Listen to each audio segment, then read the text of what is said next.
রাধে রাধে। কেমন আছো সবাই? শিব চতুর্দশীর পরের দিন একটু ফুলকপি হলে আর কি চাই। আমার তো ফুলকপি ভীষণ ভালো লাগে। ফুলকপির সিজন শেষ হতে চলেছে। হ্যাঁ, সারা বছর ধরেই যদিও ফুলকপি পাওয়া যায়, কিন্তু শীতের সিজনের ফুলকপির যা স্বাদ, সেটা কিন্তু সারা বছরের ফুলকপিতে কখনোই পাওয়া সম্ভব নয়। আজ আমি ফুলকপি রান্না করলাম কাজু পোস্ত বাটা দিয়ে। তাছাড়া জিরে গুঁড়ো, লঙ্কার গুঁড়ো, যে কমন মশলাগুলো থাকে সেগুলো তো ছিলই।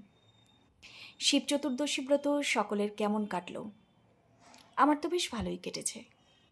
বাবা ভোলেনাথের আশীর্বাদ সবার জীবনে সুস্বাস্থ্য, সুখ, শান্তি, সমৃদ্ধি নিয়ে আসুক, আর সবার জীবনকে নিরাপত্তায় ঘিরে রাখুক।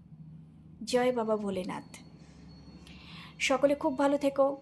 আমার এই আলু ফুলকপির এই রেসিপিটা কেমন লাগলো জানিও। Bye bye.